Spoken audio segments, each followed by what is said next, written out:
안녕하세요. 안녕하세요. 반갑습니다. 반갑습니다. 사랑합니다. 사랑합니다.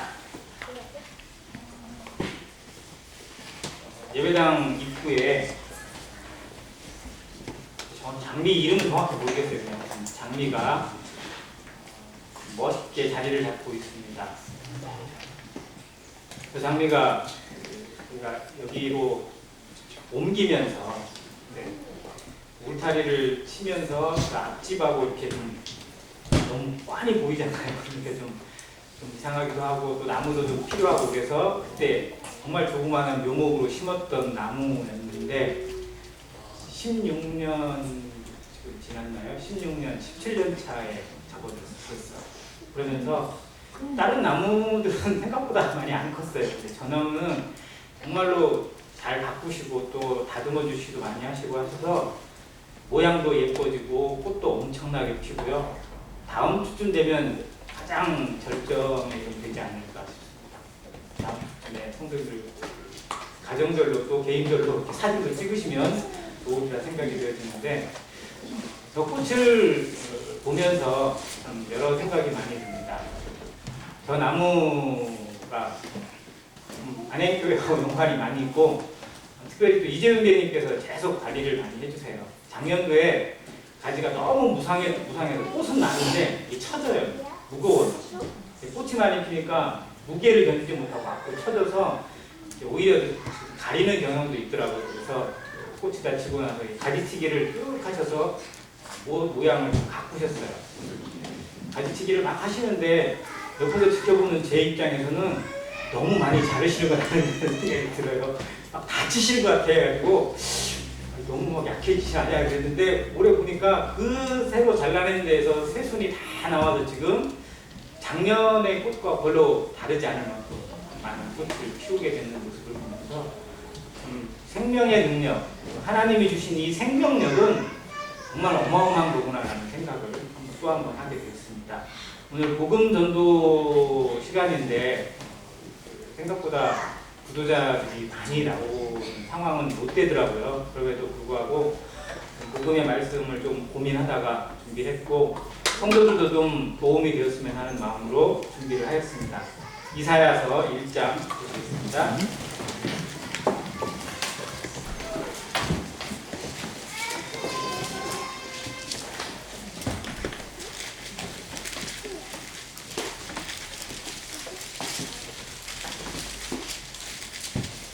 이사야 1장 1절부터 6절까지 교독해서 읽도록 하겠습니다. 1절 제가 읽겠습니다.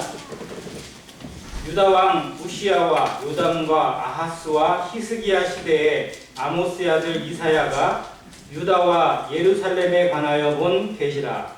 하늘여 들으라. 땅이여 귀를 기울이라. 여호와께서 말씀하시기를 내가 자식을 양육하였느니 그들이 나를 거역할 거다. 소는 그 임자를 알고 나귀는 그 주인의 구유를 알건만은 이스라엘은 알지 못하고 나의 백성은 깨닫지 못하는도다 하셨도다. 슬프다 범죄한 나라요 검을 든 백성이요 행하게 중자요 행위가 부패한 자식이로다. 그들이 여호와를 버리며 이스라엘의 거룩하신 이를 간혹히 여겨 멀리하고 올라갔도다. 너희가 어찌하여 매를 더 맞으려고 패역을 거듭하느냐. 온 머리는 병들었고 온 마음은 피곤하였으며 발바닥에서 머리까지 성한 곳이 없이 상한 것과 터진 것과 새로 맞은 흔적뿐이거늘 그것을 짜며 싸매며 기름으로 부드럽게 함을 받지 못하였도다. 아멘. 네, 아멘 하긴 하는데 상황과 말씀을 보다 보면 참담한 그런 상황을 경고하시는 말씀이기도 합니다. 이사야서가 구약에 있는 말씀들 가운데 특히 예언서들 가운데 가장 방대한 분량을 보유하고 있고 가장 어렵다고도 합니다. 앞에 1절에 나와 있는 것처럼 이사야는 네 왕의 시대에 걸쳐서 하나님의 말씀을 전한 선지자로 나타났습니다. 우시야와 요담과 아하스와 히스기야 그 왕의 시대에만 다 연결을 해도 기간만 해도 어마어마한 기간입니다. 네, 그 긴 기간 동안에 하나님의 말씀을 받아서 예언을 했고 또 가장 많은 분량으로 예언을 했습니다. 그래서 이 이사야서를 가리켜서 성경의 축소판이라고도 부를 정도로 유명한 내용이기도 합니다. 이사야서가 몇 장까지 있죠? 66장입니다. 성경이 몇 권이죠? 66권입니다. 구약이 몇 권? 39권. 신약이 27권. 그래서 26권인데 이사야서는 1장부터 39장까지 그리고 40장부터 66장까지로 구분을 합니다. 그래서 내용적으로도 구분이 돼요. 39장까지는 어떻게 보면 구약적인 내용, 그리고 심판과 경고, 그리고 하나님의 어떤 그림자 같은 것들이 많이 나타나 있는 부분입니다. 그래서 구약적인 부분을 앞에 있는 39장이 보여주고 있다면 40장부터는 분위기가 확 달라져요. 바로 예수 그리스도가 오심을 전제하고 그리스도가 이 땅에 오신 것을 전제하면서 말씀을 주고 있는 부분이 40장부터 나타나요. 그래서 복음적인 부분이 대단히 많이 담겨 있어요. 그래서 예수님의 생애에 대해서, 예수님의 태어남에 대해서, 예수님의 고난에 대해서, 예수님의 죽으심에 대해서 가장 많이 보여주고 있는 구약의 예언의 내용도 이사야에 있고요. 예수님이 사복음서에서 인용하신 구약의 말씀도 이사야서가 제일 많습니다. 그래서 이사야서를 제5복음서라고도 부릅니다. 신약성경에 사복음이 있잖아요. 마태, 마가, 누가, 요한. 근데 이 이사야서도 역시 예수님에 대한 복음을 정말 많이 보여주고 있다고 해서 제5복음서라고도 부릅니다. 이사야서가 어렵긴 하지만 잘 대하고 있다 보면 성경의 전체적인 흐름도 알 수 있고요. 예수님에 대해서도 자세히 알 수 있고 예수님 오시기 무려 700년 전에 예언되어 있는 말씀을 통해서 하나님이 얼마나 구체적으로 보여주셨는지 알 수 있어요. 가장 대표적으로 우리가 가장 많이 묵상하는 또 예배 시간에 가장 많이 읽는 성경이 이사야 53장입니다. 이 부분은 또 메시아의 고난, 또 메시아의 노래라고 해서 정말 예수님이 십자가에서 어떻게 고난당하셨고 어떻게 죽으셨고 왜 죽으셨는지 그 죽음의 열매와 결과가 무엇인지 그 은혜가 얼마나 큰지를 또 잘 노래하고 있습니다. 재미있는 건 구약 성경을 이 유대인들이 다 좋아합니다. 구약 성경을 어떻게 보면 달달달 외울 정도로 잘해요. 근데 유대인들이 제일 싫어하는 성경이 이사야 53장입니다. 이사야 53장은 애들한테 안 가르친대요. 거기는 빼고. 왜 그럴까요? 이 너무 자기들이 봐도 예수님을 너무 얘기해 있어요. 자기들이 봐도. 그러니까 율법에 충실해 있고 구약에 정통되어 있는 유대인들이 읽어도 이사야 53장을 읽다 보면 예수님을 연관시킬 수밖에 없고 예수님으로밖에 해석이 안 되는 거예요. 그러니까 이 말씀을 잘 가르치면 사람들이 전부 다 유대교를 떠나서 기독교로 가게 되어 있어요. 그래서 아예 탈무드나 이 유대인 랍비들이 정말 정직하고 양심적인 사람들은 안 그러는데 대부분의 유대인들이 이사야 53장 빼고 가르칩니다. 지금도 그래요. 그럴 정도로 이사야서는 유대인들의 양심을 건드리고 있고 또 유대인들도 전혀 거절할 수 없는 하나님의 복음이 담겨져 있는 내용입니다. 오늘 1장은 그 시작인데요. 어떻게 보면 이사야서 전체의 내용이 어떤 식으로 흘러갈지를 보여주고 있는 중요한 대목이기도 하고 또 이 말씀을 통해서 하나님의 마음이 정말 이스라엘 백성들을 향해서 유대의 백성들을 향해서 그리고 예루살렘에 있는 하나님의 백성들을 향해서 얼마나 간절한지 얼마나 부르짖고 계시는지를 보여주고 있는 대목이 있습니다. 그래서 이 말씀을 통해서 이 시대에 아직도 하나님 없이 살아가고 있는 하나님을 알면서도 하나님 앞에 굴복하지 않고 하나님을 믿는다고 하면서도 엉터리로 살아가고 있는 그 사람들을 그 성도들을 향해서 하나님의 마음을 조금이라도 읽어줄 수 있기를 하나님의 마음이 우리 마음에 조금 더 터치가 될 수 있기를 바라는 마음이 있습니다.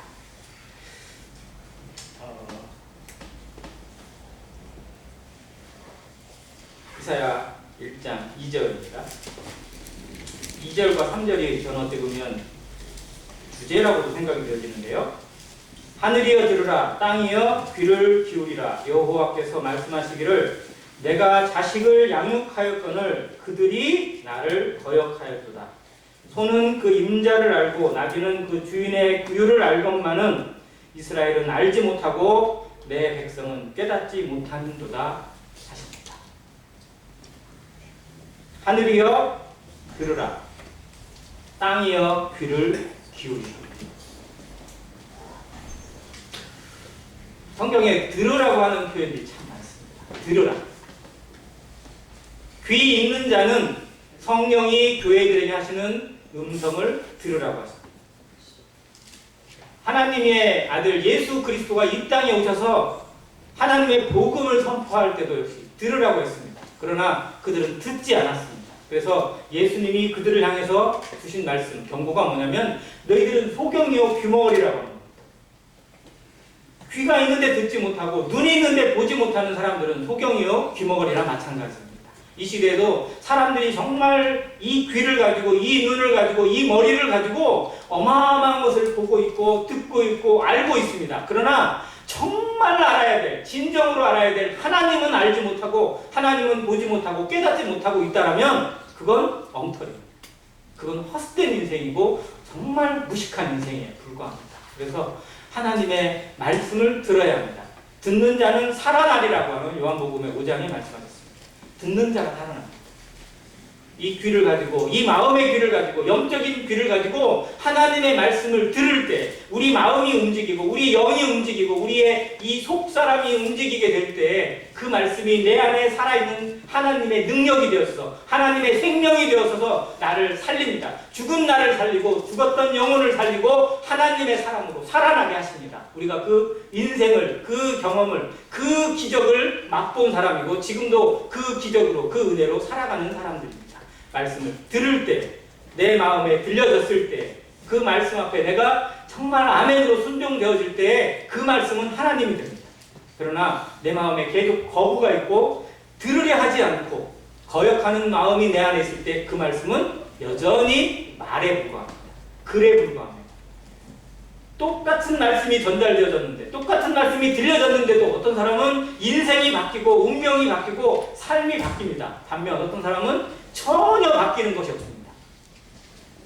아니, 들었는지 안 들었는지, 듣고 있는지 듣지 않는지 우리의 심령을 점검하고 나를 돌아볼 수 있는 시간이 되기를 바랍니다.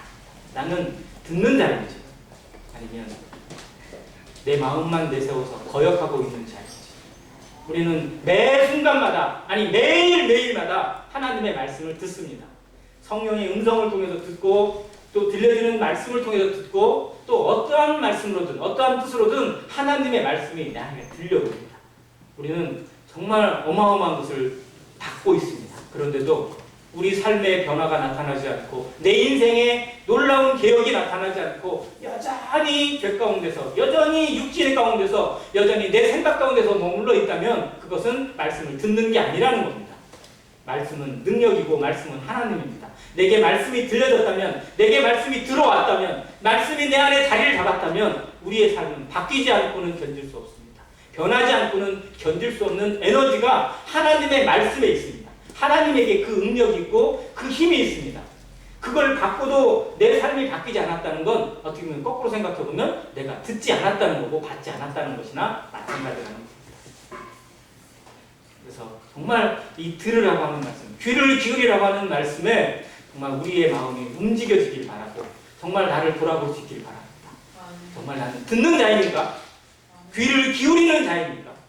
성도들도 이 말씀에 정말 우리의 양심을 다시 한번 하나님 앞에 세우고 하나님의 말씀 앞에 나를 들여다봐서 양심의 저울추가 어디에 서 있는지 들여다보시는 귀한 시간이 되길 바랍니다.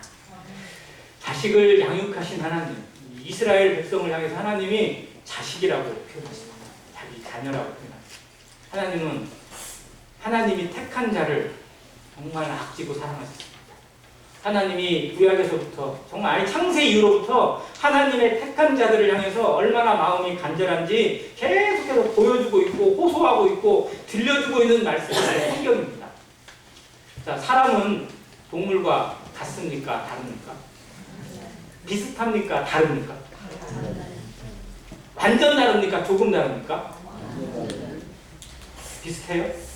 자, 좀 비슷하다고 여기는 게 진화론이에요. 비슷한 것 같아요. 왜요? 이 골격을 보니까 이 동물 원숭이나 유인원이나 고릴라나 사람이나 별 차이가 없는 것 같아요. 해골도 있고 팔다리 육체도 있고 뼈도 있고 거기에 살이 붙어 있고 그러니까 진화론이 나오는 거예요. 비슷해 보여요. 겉보기에는 비슷해 보입니다. 그러나 속은 완전히 다릅니다.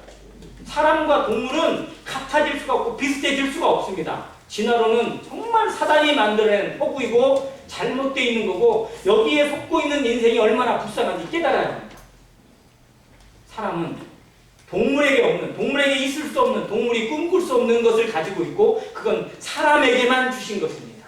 하나님의 영입니다. 하나님의 호흡입니다. 하나님의 생명력을 이 사람에게, 그래서 인생을 향해서, 사람을 향해서 하나님의 멋대로 형상대로 지었다고 얘기하시는 거예요. 하나님 얼굴 없으세요. 하나님 우리처럼 이런 얼굴을 가지고 있고 그런 분이 아닙니다. 하나님의 형상대로라는 것은 하나님의 속사람대로, 하나님의 속성대로라는 뜻이에요. 하나님의 마음이 이 안에 담겨 있는 겁니다. 사람에게만. 그래서 사람에게만 하나님을 섬기고 하나님을 믿고 신뢰하고 하나님께 예배할 수 있는 이 가치를 주신 거예요. 사람을 지으신 목적입니다. 하나님과 통하는 거예요. 하나님과 교류하고 하나님과 교통하면서 이 세상을 하나님의 뜻대로, 하나님의 그 능력대로, 하나님의 자비하신 대로 다스릴 수 있고 지배할 수 있도록, 통제할 수 있도록 권한을 주신 것이 만물의 영장 인간입니다. 하나님은 사람하고 통하게 원하셨어요. 천사도 이해하지 못합니다. 천사는 맹목적으로 순종만 해요. 그러나 사람에게는 하나님과 교통할 수 있는, 하나님과 통할 수 있는 능력을 주셨다는 겁니다. 근데 그 능력을 잃어버리고 그 하나님의 자녀됨을 잃어버리고 죄로 말미암아, 범죄로 말미암아 스스로 멸망에 처해져가는 이 불쌍한 인생을 향해서 끝까지 포기하지 않고 부르시는 하나님의 음성이 이스라엘 백성들을 향해서 나타납니다. 아브라함의 자손을 통해서. 그래서 아브라함은 하나님이 포기하지 않았다는 것을 증명해주는 사람이에요. 나는 절대 포기한 적이 없어. 나는 인생을 향해서 끝까지 사랑하고 끝까지 부를 거야 라고 증명해준 사람이 아브라함이에요. 그래서 아브라함을 통해서 내가 너희를 포기하지 않았다. 내가 인생을 포기하지 않았다. 내가 너희들을 끝까지 부를 것이다 라고 보여주는 겁니다. 아브라함의 자손을 통해서. 그래서 이스라엘 백성들은 우리가 하나님의 백성이라는 거들렁거림으로 자기를 자랑할 것이 아니라 하나님의 뜻을 분별해서 하나님이 살아계시고 하나님이 인생들을 얼마나 사랑하는지를 세상에 전파해야 될 책임을 가지고 있었어요. 선교의 책임이 우선 유대인들에게 있었습니다. 그러나 그들은 실패했어요. 그들은 자기만 자랑했어요. 자기는 하나님의 선민이니까, 우리는 하나님의 백성이니까 너희들은 개돼지야. 이방인들을 개돼지 취급하고 율법 없는 그들을 할례자, 무할례자들이라고 아주 쓰레기 취급하면서 자기들은 거룩한 것처럼, 자기들은 은혜를 입어도 괜찮은 것처럼 착각하고 하나님의 은혜를 헛되이 낭비하는 인생들입니다. 그래서 결국은 거기에 치우치다 보니까 하나님의 아들 예수 그리스도가 오셨는데도 불구하고 깨닫지 못한 거예요. 자기 자만에 빠지면 하나님의 뜻을 깨달을 수 없습니다. 성도들도 마찬가지입니다. 우리의 순간에 나는 구원받았으니까, 나는 하나님의 자녀니까, 나는 천국 가니까, 나는 하나님의 제사장이니까, 나는 자부심으로만 가득 차 있다 보면 어느 순간에 자만이 오기 때문에 교만해져요. 그래서 하나님의 뜻을 분별하기보다 오히려 나를 나세우고 나만 자랑하고 다른 사람을 무시하게 되어 있습니다. 세상을 무시하고 믿지 않는 자들을 쓰레기 취급해버려요. 자기가 구분하려고 해요. 나는 너랑 달라. 너희들은 지옥 가지, 나는 천국 갈 거야 라고 자랑합니다. 그러나 하나님의 마음은 그게 아니라는 겁니다. 그래서 이 말씀을 통해서 이스라엘 백성들의 실패를 생각하고 성도들도, 교회도 정말 교회도 실패할 수 있고 성도도 실패할 수 있음을 경고하신다고 우리는 들어야 합니다. 나는 내게 들려지는 말씀을 통해서 하나님의 뜻이 나에게 어떻게 전달되어져 있고 나를 통해서 어떻게 역사되어져 있고 어떻게 열매를 맺고 있는지, 누군가에게 전파되고 있고 누군가에게 하나님이 나타나고 있는지, 우리는 그리스도의 또 세상의 빛과 소금입니다. 빛은 자기를 나타내는 게 아니라 다른 사람을 비추는 거예요. 소금은 자기가 녹아서 맛을 내고 썩지 않게 만들어줍니다.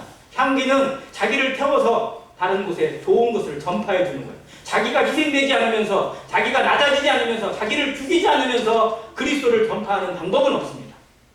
그리스도도 그렇게 우리에게 전파되셨고 우리에게 증거해 주셨어요. 성도들도 정말 그리스도를 본받고 하나님을 본받는 삶이 되기를 원한다면 정말 이 세상에서 나를 나타내지 않고 내가 죽고 내가 사라져도 내가 희생되어도 나를 통해서 하나님만 나타날 수 있다면, 복음만 전해줄 수 있다면 나는 없어도 좋습니다. 나는 죽어도 좋습니다. 라고 부르짖었던 짐 엘리엇처럼 정말 자기의 인생을 들여서 그 아우카 부족 한 명이라도 복음을 들을 수 있다면, 내가 지금 죽어도, 내가 20대의 젊은 나이에 총을 맞아 죽고 창에 찔려 죽는 한이 있어도 내 인생을 통해서 복음이 전달될 수 있다면 그건 헛된 인생이 아니라고, 잘못한 것이 아니라고 부르짖었던 청년처럼 우리도 나를 통해서 하나님에게, 누군가에게, 내가 아는 사람, 내가 기도하는 그 영혼에게 하나님의 뜻이, 하나님의 살아계심이 전달될 수 있기를 기도하는 성도가 되시길 바랍니다. 여기에 하나님의 참 놀라운 표현이 있습니다. 소는 뭘 알아요? 그 인자를 압니다. 자, 강아지는 주인을 아나요? 모르나요? 얼마나 알까요? 강아지가 잘 그 주인하고 좋은 유대를 맺은 강아지들은 주인이 어디에 오면? 문 앞에 오면 알아요? 몰라요? 똑같은 신발자국 소리인데도 주인이 오는 발자국이 뭔가 다른데요. 주인의 발자국 소리만 듣고도 막 난리가 친다잖아요. 자, 소는 그 주인을 압니다. 짐승도 주인을 알아요. 정말 그래서 그 애완견을 기르거나 아니 고양이를 기르거나 혹은 집에서 정말 징그러운 사람도 있어요. 뱀을 기르고 이구 하나를 키우고 별 이상한 걸 키우는 사람도 있어요. 근데 그 사람들은 그 짐승이 자기를 알아보는 맛에, 자기를 알고 자기한테 주어지는 그 느낌에 취해서 정말 모든 애정을 쏟아놓습니다. 미국의 정말 갑부 할머니가 우리나라 돈으로 따져보니까 그 할머니의 재산이 약 한 거의 100억 가까이 되는 할머니였어요. 근데 그 할머니가 유산을 누구한테 남긴지 아세요? 자기의 애완견에게 유산을 남겼어요. 그걸 썼어요, 유서로. 애완견에게 자기 모든 재산을 남긴다고. 누가 그 애완견을 키울지 모르지만. 아무튼 그런 정도예요. 사람도 자기를 알아보는, 자기에게 교감이 되어지는 동물에게 모든 정성을 쏟을 만큼 정말 이 통한다는 건 정말 어마어마한 능력입니다. 아이가 엄마의 목소리를 알고 엄마의 체온을 알고 엄마의 그 느낌을 알 때 부모의 마음이 얼마나 뿌듯한가요. 막 남의 품에 가서 그렇게 울던 아기가 엄마 품에 딱 가는 순간에 울음을 딱 그쳐. 그러면 그냥 부모의 마음은 그냥 막 어떻게 보면 남에게 맡길 수도 없잖아요. 계속 내가 안고 있어요. 그래도 속상한 것도 있지만 한편에서는 정말 내가 부모라고 하는 뿌듯함이. 하나님도 인생을 통해서 이 마음을 교류하기를 원하셨어요. 하나님과 통하는, 하나님과 모든 것이 교통되어지는 인생을 통해서 하나님의 뜻이 이 세상에 나타나기를 원하셨습니다. 그러나 소도 그 인자를 알고 나귀도 그 주인의 부유를 아는데 불구하고 이스라엘 백성들은 하나님을 모르는 거예요. 이 인생들은 하나님을 몰라. 하나님이 없다고 해요. 하나님이 필요 없다고 얘기합니다. 하나님 없어도 된대요. 근데 우리가 전에 창조의 역사나 이런 것들을 살펴봤지만 정말 하나님의 손길, 하나님의 보호하심, 하나님의 그 섭리 하나가 부족하면 인생은 그 자리에서 멸망합니다. 죽습니다. 살아갈 수가 없습니다. 하나님의 은혜, 하나님을 모른다고 하는 사람들을 향해서도 지금도 똑같은 은혜를 매일같이 공급해 주시고 부여해 주시고 보호해 주시는 하나님의 손길이 있어서 지금 살아가고 있는데도 불구하고 하나님 없다. 하나님이 어디 있냐고, 하나님 있으면 한번 보여달라고 떠들고 있는 저 인생들, 저 사람들. 나도 그런 사람이었잖아요. 나도 그런 모습으로 살아갔었잖아요. 어쩌면 정말 나 같은 가를 향해서 하나님이 얼마나 참으셨는지 그 증거가, 그 열매가 바로 여기에 있습니다. 그런 은혜를 알고 그 은혜 가운데 살아가야 될 성도들이 은혜를 무시한 채 정말 하나님의 은혜로 여기까지 온 것도 잊어버린 채 앞으로 내 인생 내가 마음대로 살아가도 괜찮은 것처럼 착각한다면 그건 불신자나 똑같은 거고 오히려 어떻게 보면 불신자보다 더 악한 것이나 마찬가지입니다. 정말 하나님을 깨달은 자는, 하나님을 믿은 자는, 하나님을 영접하고 하나님을 예배하는 성도는 더 큰 책임이 있다는 것을 늘 기억하고 살아가시기를 간절히 바랍니다. 우리가 예배 드리는 것, 또 주님 앞에 헌신하고 헌금하고 봉사하고 또 성도들과 교제하는 것이 뭐 대단한 게 아니라요. 이건 어떻게 보면 당연한 겁니다. 당연한 거예요. 인생으로서 당연한 거고 하나님이 주신 은혜를 깨달은 자로서 당연한 겁니다. 근데 그것에 대해서 나는 잘 살고 있는 것처럼 대단한 인생을 살아가는 것처럼 착각하는 성도가 없기를 간절히 바라고요.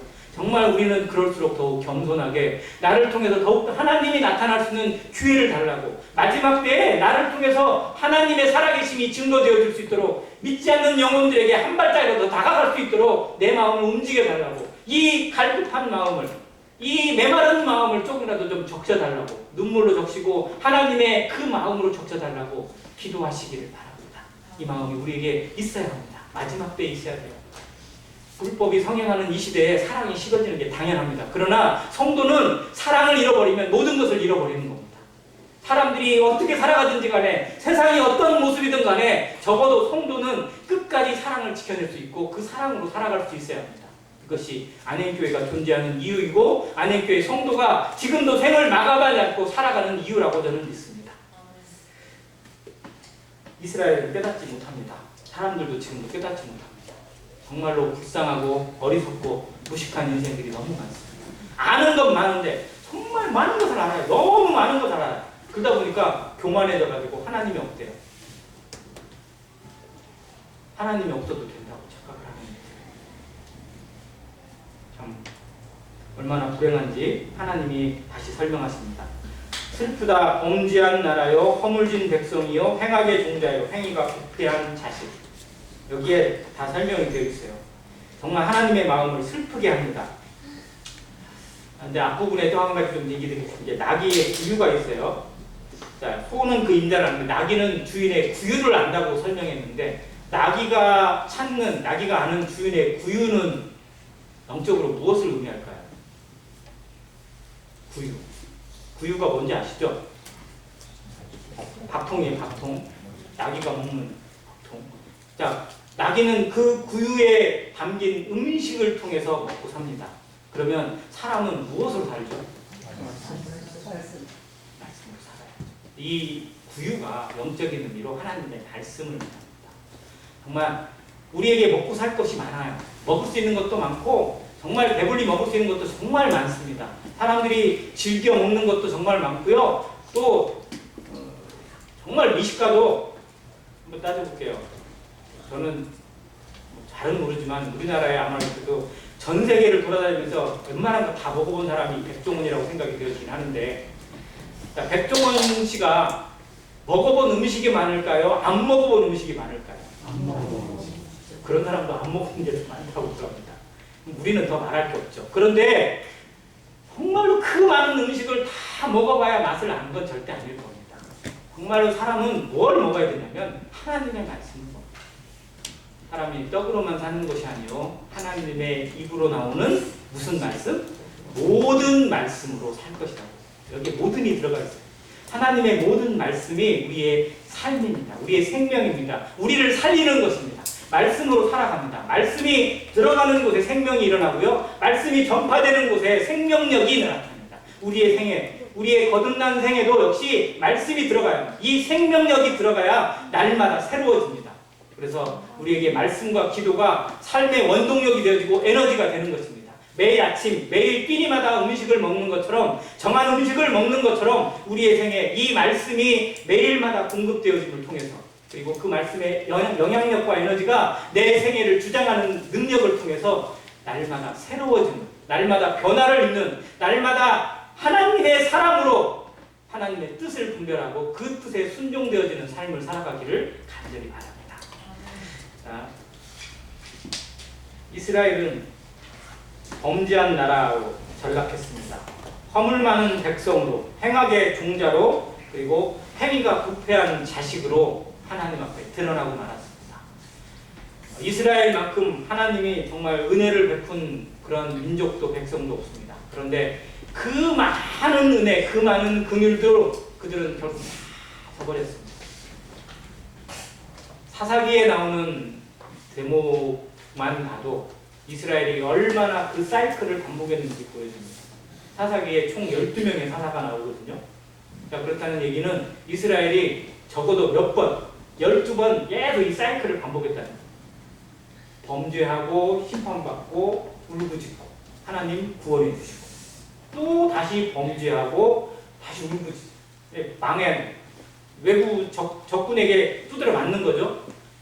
핍박을 당하고 나면 그때서야 또 깨닫고 하나님 살려주세요. 그러면 또 그때 하나님이 사사를 보내셔서 또 구원해 주시고 그 역사의 반복이 이스라엘입니다. 근데 우리 인생도 구원받은 성도들도 또 돌아보니까 그렇더라고요. 우리 인생이 어떻게 보면 사사기의 재탕이에요. 안 그런가요? 정말로 은혜로 살다가 또 언제 그랬는지 하나님 없이 그냥 자기 생각으로도 미끄러집니다. 그래서 또 당해요. 뒤통수 한 대 맞고 무릎 깨지고 또 얼굴 한번 다치고 그때서야 깨닫고 하나님 죄송합니다. 하나님 살려주세요. 하나님 도와주세요. 하나님 나를 긍휼히 여겨주세요. 또 하나님의 긍휼을 잊고 깨닫고 회복을 얻습니다. 근데 한번 회복되고 더 이상은 안 그럴 것 같은데 더 이상 거기에 빠지지 않을 것 같고 나는 이제 정말 영원토록 주님과 동행할 것 같았는데 또 아니더라고요. 우리 주님 가시는 주님 오는 주님 앞에 서는 그날까지 아마 그 인생을 계속 반복하게 될지도 모릅니다. 근데 그나마도 그것도 은혜예요. 그것도 은혜입니다. 그렇게라도 하나님이 계속 끈을 연결시켜서 우리와 교류가 되어지는 것만 해도 은혜라고 저는 믿습니다. 정말 그거 없이 그냥 방관돼서 세상으로 나가버리고 하나님 없이 그냥 자기 인생 살아가는 그런 사람들이 정말 불행한 거라고 믿습니다. 근데 5절에 보니까 그런 인생을 향해서 하나님의 경고가 있어요. 너희가 어찌하여 매를 더 맞으려고 패역을 거듭하느냐. 자, 이 말씀을 잘 들어야 됩니다. 너희가 어찌하여 매를 더 맞으려고. 우리 흔히 그런 말 하죠. 한번 잘못했다고 하면 되는데 잘못했다는 말을 안 하고 끝까지 버텨요. 그런 사람 보고 뭐를 한다고죠? 매를 번다고 해요. 매를 벌어. 근데 이스라엘 백성들이 매를 벌었어요. 하나님한테 맞는 거, 하나님한테 심판받고 하나님의 이 채찍을 당하는 것이 얼마나 고통인지를 뻔히 아는데도 불구하고 회개하지 않고 끝까지 버티면서 자기 고집 부리는 인생, 그게 인생이더라고요. 성도들 중에도 그런 성도가 있을 수 있습니다. 고집 부리고 끝까지 자기 생각 안 버리고 자기 생각 내려놓지 않고 버티려고 하는 성도. 이 말씀 그대로예요. 너희가 얼마나 더 매를 맞아야 정신을 차리겠냐. 내가 너를 얼마나 더 때려주랴. 하나님이 이렇게 말씀하십니다. 우리 하나님이 크게 치시기 전에, 아니 크게 치실 필요도 없죠. 하나님이 조금만 치셔도 그냥 인생 걷어가십니다. 하나님이 내 인생 걷어가시기 전에 정말 정신 차리고 하나님 앞에 내 인생을 다시 한번 돌아보면서 정말 어떻게 살아갈 것인지, 하나님의 나라가, 하나님의 역사가, 하나님의 성령이 내 안에서 어떻게 나타나야 할 것인지를 결단할 수 있는 오늘 이 시간이 되기를 바랍니다. 네 머리가 병들었다는 것, 네 머리가 얼마나 병들었는지, 그리고 네 온 마음이 얼마나 피곤한지, 그렇게 사는 인생, 하나님 없이 하나님 무시하고 순종하지 않으며 사는 인생이 얼마나 고단하고 피곤한지 알라는 겁니다. 저는 이 말씀이 성도들에게도 주시는 것 같아요. 하나님 앞에 순종하지 않고 고집하며 살아가는 성도의 삶이 얼마나 피곤한지, 얼마나 괴로운 것인지 우리는 압니다. 세상은 잘 몰라요. 하나님 없다 보니까. 그러나 적어도 하나님을 아는 성도들은 그것을 압니다. 하나님에 순종하지 않고 말씀에 순종하지 않고 그냥 내 고집대로 살아가는 것이 얼마나 피곤하고 괴로운 것인지. 그래서 우리가 이 말씀에 더 순종되어져서 정말 매를 버는 삶이 아니라 상을 버는, 상을 채우는, 면류관을 채워가는 생활이, 삶이 되기를 기도합니다. 우리 인생이 매만 쌓아가서는 안 되잖아요. 범죄자에게 한 범죄자를 잡았어요. 우연히 다른 걸로 잡았는데 조사하다 보니까 다른 범죄가 막 계속 나와요. 그럼 이 사람이 재판을 받으면 받을수록 뭐가 더해지죠? 형량이 더해져요. 그래서 그걸 뭐라고 하냐면 가중처벌이라고 합니다. 그러니까 그냥 벌금, 아니 처음에는 벌금 한 300만 원인데 나중에는 징역 10년, 나중에 또 찾아보니까 징역 5년. 지금 주소에 있나요? 어디에 있나요? 박근혜 지금도 막 범죄가 막 점점 커가지고 가중처벌이 돼가지고 다 합치면 뭐 몇십 년 이렇게 나온대요. 이 미국은 그 일도 아니에요. 미국은 한 3가지 범죄에 가중처벌을 받잖아요. 그럼 범죄 징역 기간이 몇 년인지 아세요? 보통 250년 막 이렇게 때려요. 징역 250년을 어떻게 때릴 것이냐고 그러지만 아무튼 그렇게 때립니다. 근데 하나님에게 이 매를 버는 인생, 하나님의 매만 모으는 성도의 삶이 되지 않기를, 내 인생이 정말 하나님의 심판만 자초해서 정말 그 나라에 이르러서 부끄럼만 남기고 불 가운데 있는 구원만 얻는 그런 성도가 되지 않기를 바랍니다. 그리고 아직 하나님을 모르는 인생, 그 인생의 끝을 알아야 돼요. 인생의 끝은 정말 비극입니다. 그 인생의 마지막은 처참합니다. 무서움입니다. 그 무저갱은 사람이 감당할 수 있는 게 아닙니다. 그 심판은 사람이 견딜 수 있는 게 아닙니다. 그 누구도 하나님의 심판, 하나님의 지옥을 견딜 수 있는 인생은 아무도 없어요. 근데 죽음이 뻔히 보이는데도 불구하고, 심판이 보이는데도 불구하고 역시 그 길을 고집하고 있다면 깨달아야 합니다. 들어야 합니다. 귀를 기울여서 들어야 합니다. 내 인생이 어디로 갈 건지, 이 땅이 어디로 흘러가고 있는지, 인생이 정말 무엇인지, 어디서 와서 어디로 가고 있는지, 그 끝이 무엇인지 들어야 합니다. 알아야 합니다. 그리고 그 앞에 순종해야 합니다. 우리에게 기회가 있습니다. 내가 살아있다는 것, 내가 호흡하고 있다는 것, 내가 하루를 살고 있다는 것은 하나님의 말씀을 듣고 깨달을 수 있고 그 앞에 순종할 수 있는 기회를 두고 계시는 겁니다. 오늘이 기회이고 오늘이 하나님의 은혜입니다. 오늘 들으시고 오늘 깨닫게 되시기를 바라고, 그리고 하나님 앞에 순종하게 되기를 간절히 바랍니다. 성도들의 삶도 기회입니다. 내가 하루가 주어져 있다는 것, 하나님이 이 때를 마감치 않고 우리에게 이 한 주를 허락하셨다는 건 내가 하나님 앞에 설 수 있는 기회를 더 부여하고 계신 것입니다. 하나님 앞에 살아가는 열매, 하나님 앞에 맺는 상급의 열매, 하나님 앞에 맺는 멸류관의 열매를 거둘 수 있는 기회를 오늘 주셨습니다. 어떠한 마음으로 살아가고 있는지 우리 삶을 점검하고 하나님 앞에 회개하고 다시 원위치를, 원자리를, 첫사랑을 회복하게 되기를 간절히 바랍니다. 6절에 보니까 더 심각한 내용이 나와요. 발바닥에서 머리까지 상한 곳이 없이 상한 것과 터진 것과 새로 맞은 흔적뿐이랍니다. 어디서부터 어디까지요? 발바닥에서 머리까지. 정수리라고 표현되어 있어요. 발바닥부터 정수리까지 정말 상한 곳이 없어요. 인생이 죄로 말미암아, 심판으로 말미암아, 이 세상으로 말미암아, 사단에게 끌려다니는 그 비참함으로 말미암아 얼마나 망가져 있는지를 영적으로 보라는 겁니다. 하나님 없이 사는 인생의 모습들, 정말 세상 것 자랑하고 돈을 자랑하고 권세를 자랑하지만 그 끝이 얼마나 비참한지 우리는 압니다. 그래서 그 사람을 부러워하기보다 오히려 불쌍히 여깁니다. 근데 가끔은 그런 사람이 부러울 때도 있죠. 그렇게 범죄하고 그렇게 지 마음대로 살아가는데 세상에서 떵떵거리고 큰소리치고 오히려 일이 잘 되고 사업이 잘 풀리는 사람을 보면 그래요, 뭐 이런 마음이 들 때도 있어요. 그러나 우리는 잠깐을 사는 사람이 아닙니다. 우리는 영원을 바라보는 사람들입니다. 그래서 아삽의 시라고 불려지는 시편 73편에 그걸 잘 노래하고 있습니다. 아삽도 그랬어요. 그런 사람들 보고, 불의를 행하는 사람이 잘 되는 것 보고, 하나님 왜 나는 이렇게 안 됩니까? 왜 나는 이렇게 힘듭니까? 근데 성전에 들어가서 하나님 앞에 예배할 때 깨달았어요.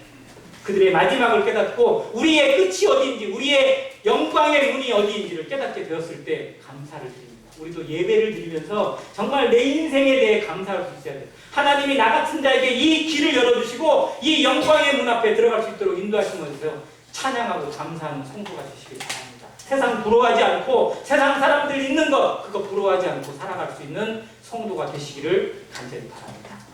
이 기회가 중요해요. 그것을 짜며 싸매며 기름으로 부드럽게 함을 받지 못한 인생입니다. 자, 인생은 치료를 받아야 돼요. 이 상처는 치료를 받아야 됩니다. 그래서 그것을 짜내야 돼요. 고름이 있으면 짜내야 되고요. 상처는 짜내야 됩니다. 그리고 싸매야 돼요. 그리고 무엇으로 부드게 해야 돼요? 기름으로 부드럽게. 이 선한 사마리아의 어떤 그 강도 만난 자를 치유하는 거 보면 기름으로 이렇게 했던 모습이 나오는데 이 기름이 치료제입니다. 치료제. 우리에게 기름은 뭐죠?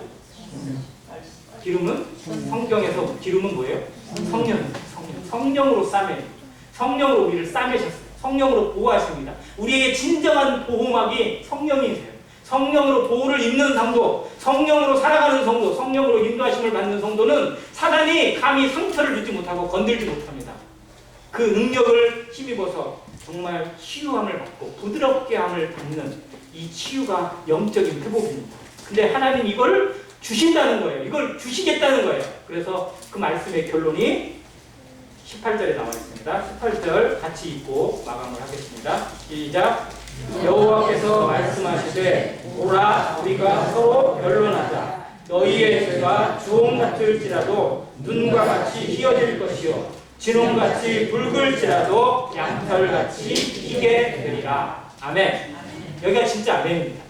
다시 한번 읽을게요. 여호와께서 말씀하시되 오라 우리가 서로 변론하자.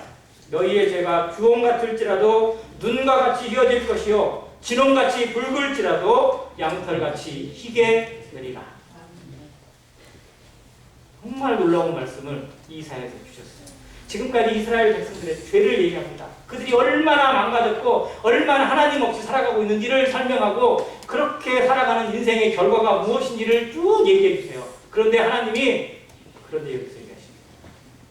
여호와께서 말씀하시되 오라. 오라. 이 오라는 단어가 성경에 여러 번 나옵니다. 오라. 대표적인 말씀이 혹시 생각나신 거 있으세요? 오라. 수고하고 무거운 짐진 자들아 다 내게로 오라. 내가 너희를 쉬게 하리라. 똑같은 표현이에요. 같은 말씀입니다. 여기는 하나님이 주셨다면 그 말씀 마태복음 11장의 말씀 예수님이 주셨던 말씀. 정말 하나님이 인생들을 향해서 초청하십니다. 죄인들을 향해서 초청하세요. 하나님은 끝까지 사랑하십니다. 그래서 포기할 수 없고 그 포기할 수 없는 사랑으로 부르십니다. 오라 우리가 서로 변론하자. 변론이라는 단어는 법정 용어입니다. 법정에서 따지는 거예요. 법정에서 따지는 게 뭐죠? 뭘 따져요? 죄를 따집니다. 죄를 따져요. 하나님이 말씀하시는 거예요. 죄를 따져봐라. 죄를 따져보자. 와 이거예요. 근데 하나님 앞에 죄를 따지자고 하면 사람이 올까요? 안 올까요? 안 오죠. 못 오죠. 그래서 아담은 하나님 앞에 범죄하고 어떻게 했어요? 숨어버렸어요. 숨으면 하나님이 못 찾을까요? 찾을까요? 내가 하나님께 범죄해서 하나님 앞에 범해서 하나님이 명하신 금하신 그 열매를 따먹고 부끄러워서 숨었다는 거예요. 숨으면 하나님이 못 찾는가요? 지금 사람들이 어둠에 숨고 무엇에 숨으면 어디에 숨으면 못 찾을 거래요. 텔레그램이라고 들어보셨나요? 엠번방 별 이름 다 나오죠. 요즘에 그래서 뭐 어른들이 막 별걸 다 알아요. 갓갓이 그랬어요. 갓갓? 갓갓이. 자기가 진짜 하나님이 생각했나 봐. 갓갓이 뭐라고 했냐면요. 나는 절대 못 찾아. 이렇게 얘기했어요. 하긴 못 찾는데요. 인생은 못 찾을 수 있어도 하나님은 정말 그 티끌만한 것도 다 찾아내십니다. 하나님 앞에 숨길 수 있는 죄도 없고 숨을 수 있는 인생도 전혀 없습니다. 하나님 앞에 나아가는 게 제일 상책이에요. 자기의 인생, 자기의 죄, 자기의 인생, 자기의 잘못에 대해서 솔직하게 고백하고 범죄한 인생에 대해서 회개하고 나아가는 것이 인생의 가장 큰 지혜이고 가장 큰 결단입니다. 우리가 그걸 깨달았고 하나님 앞에 회개했을 때 얼마나 후련한가요? 얼마나 감사한가요? 얼마나 놀라운가요? 그러나 저 불쌍한 인생들이 그 결단을 못해서 그 회개를 못해서 끝까지 인생을 비참하게 숨어서 지내다가 결국은 그 무적에게 떨어질 수밖에 없다는 거예요. 그래서 그걸 불쌍히 여기는 하나님이 오라는 거예요. 오라 우리가 서로 변론하자. 근데 뒤에가 중요해요.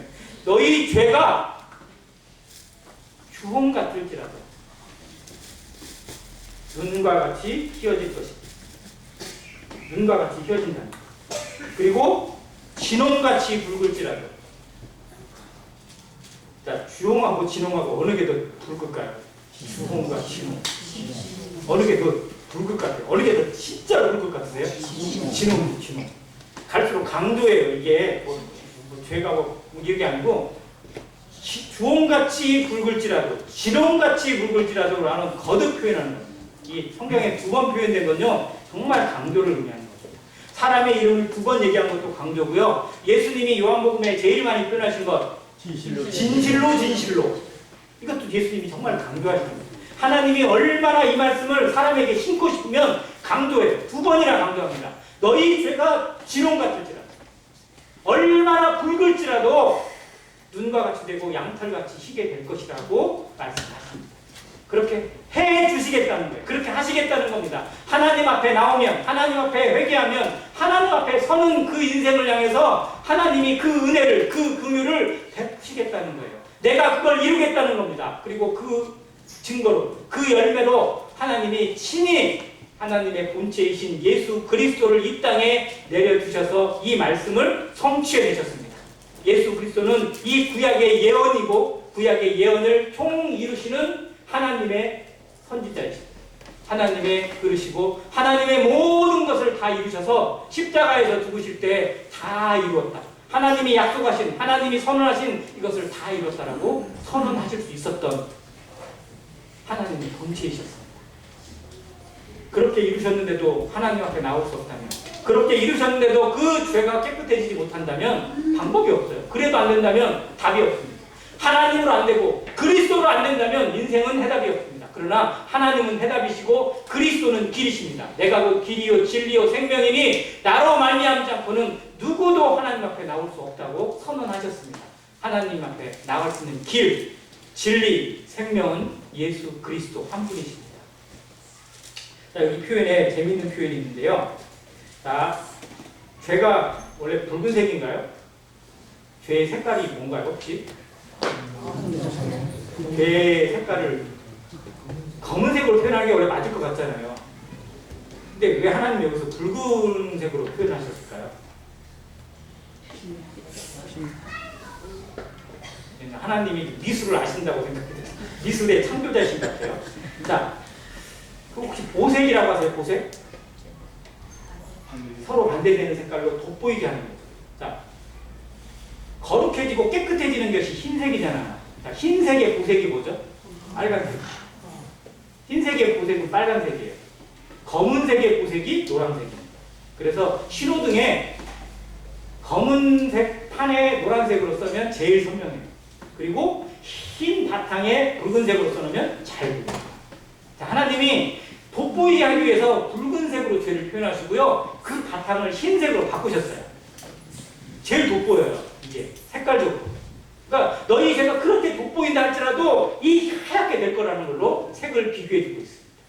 우리 인생이 여전히 죄가 가득해요. 죄가 가득해서 죄를 벗어날 수가 없습니다.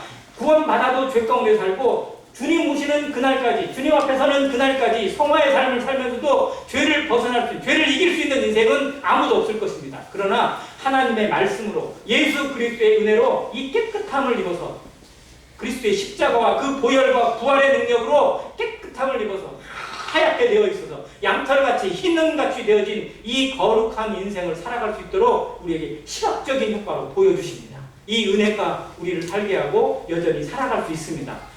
아직도 주님을 믿지 못하고 주님의 그 십자가의 공로를 깨닫지 못하는 분이 있다면 오늘 하나님 앞에 나를 회개하고 나를 나타내고 나를 엎드리고 하나님의 은혜를 구하는, 그래서 그 놀라운 그리스도의 십자가 사랑을 깨달아서 구원의 능력을 체험하고 하나님의 영생을 맛보게 되시기를 간절히 바랍니다. 보라, 지금은 구원 얻을 만한 때요. 보라, 지금은 은혜의 날입니다. 이 날이 지나가면, 이 때가 지나가면 우리에게 다시 기회가 없을 수 있다는 걸 생각하고 정말 바로 지금 하나님 앞에 나오시길, 그리고 성도들도 내 인생이 바로 오늘 끝날 수 있다는 걸 절감하시고 하나님 앞에 회복되어지기를, 첫사랑을 회복하고 주님 앞에 있는 헌신의 삶을 회복하게 되기를 간절히 바랍니다. 감사합니다.